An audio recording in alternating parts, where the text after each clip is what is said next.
Selamat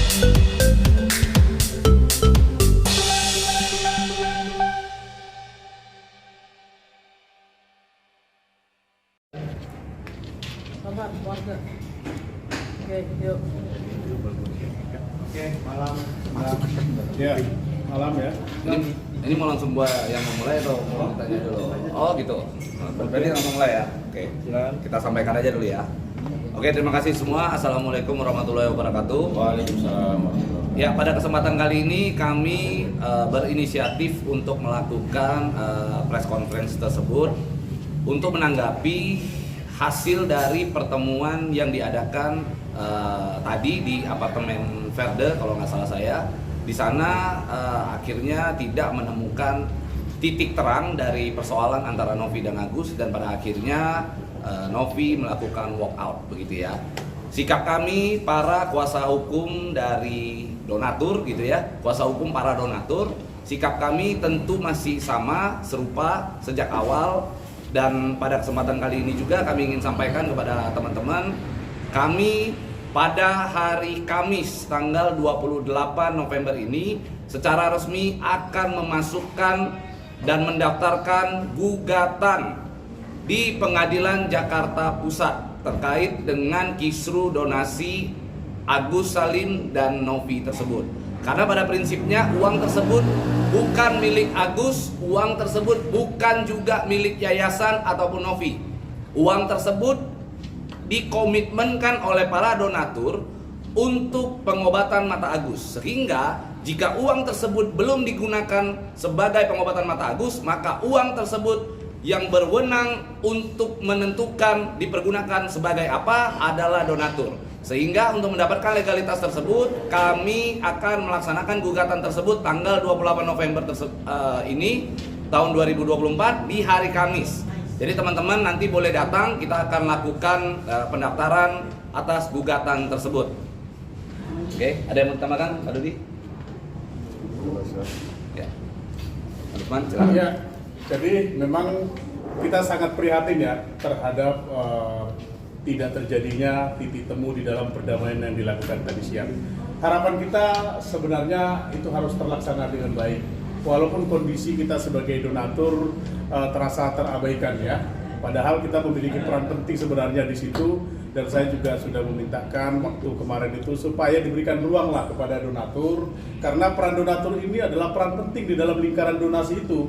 Kami sudah sampaikan berapa kali, lingkaran donasi ini apabila tidak ada donatur, maka Novi maupun Mas Densu dan Agus itu tidak akan ada di dalam lingkaran donasi itu kalau tidak ada donatur. Namun donatur pada awalnya itu tidak mau tahu tentang bagaimana sebenarnya persoalan donasi tersebut. Hanya karena ini mencuat menjadi persoalan konsumsi publik, dan kemudian kita mengetahui adanya uang itu ditarik kembali, ya mekanismenya juga kita tidak paham. Sekarang berada menurut informasi di Yayasan Teknopi. Tentu kami dari kuasa donatur harus ikut mengontrol sesuai dengan apa yang diamanahkan pasal 23 ya. Di situ dijelaskan bahwasannya kami punya fungsi pengawasan terhadap kemana uang itu nanti akan ditujukan. Kalau uang itu belum diserahkan sesuai dengan amanah awal pada saat penggalangan donasi yang dimana ditujukan untuk pengobatan Agus, tentunya kami ingin tahu. Kalau uang itu sekarang ada di Novi, ya tentu kita ingin tahu juga apakah ini tetap harus di Novi. Untuk memastikan itu maka kita akan uji nanti melalui gugatan di pengadilan begitu ya. Silakan Pak Didi. Ya, kalau dari saya sesuai komitmen dalam informasi yang lebih dulu kita sampaikan, bahwa kami dari kuasa donatur bersikap wait and see, menunggu hasil daripada perdamaian jilid 2 yang dilakukan tadi siang. Namun dikarenakan kembali deadlock yang kedua kalinya ini, maka kami telah mempersiapkan upaya hukum perdata dengan mengajukan gugatan perbuatan melawan hukum ke Pengadilan Negeri Jakarta Pusat, dan mungkin selanjutnya kami akan melakukan upaya hukum lainnya yang nanti akan sesuai dengan waktu dari para donatur kapan bisa untuk melakukan upaya hukum selanjutnya itu. Yang pasti hari Kamis besok segera akan kami daftarkan. Dan hasil polling sampai hari ini sudah maksimal, sudah tidak lagi bertambah. Dia sudah kita print out sebanyak lebih kurang 500 kuasa elektronik yang nantinya akan kita bubuhkan metra elektronik untuk pengesahan surat kuasanya. Kemudian dengan dasar itu kita juga sudah siapkan bukti-bukti berupa bukti transfer para donatur dan rekening banknya, kemudian data-data donatur, kemudian mutasi dari rekening yang sempat diselewengkan, masih banyak lagi bukti-bukti lainnya yang sudah kami persiapkan.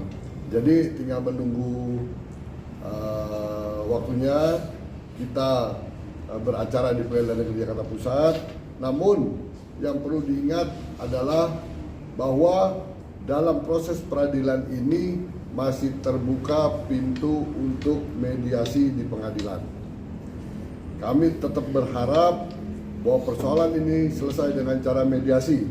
Mediasi dengan format yang benar dan poin-poin perdamaian yang benar.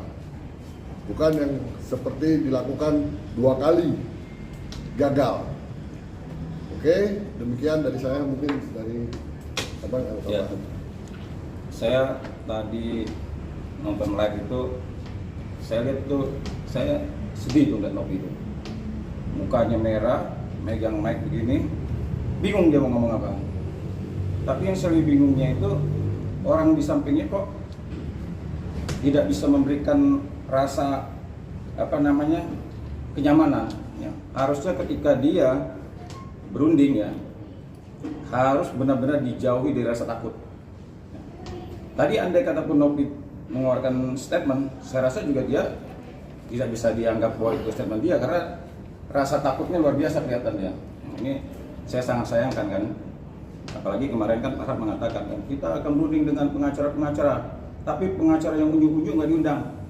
Saya pikir saya ini unjuk-unjuk begini, wah berarti yang di sana lebih sangar dong. Karena saya begini aja unjuk-unjuk katanya kan. Jadi sekarang tadi Bang Pablo sudah mengatakan mau mendaftar. Nah sekarang malam ini saya aktifkan mode tempur. Jadi begini ya, teman-teman media ya, kita harus memahami dulu ya.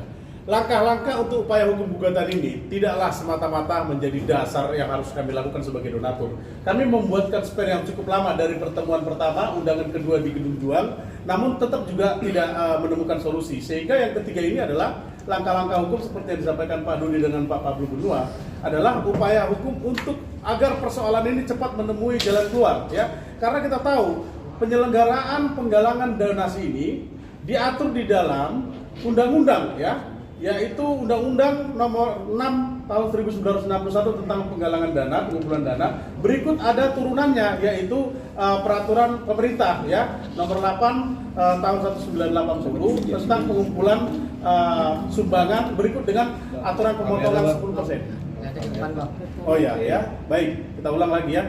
Ada juga turunan berikutnya adalah Permensos itu ya, Nomor 8 Tahun 2021. Ini yang mengatur tentang pengumpulan uang dan barang.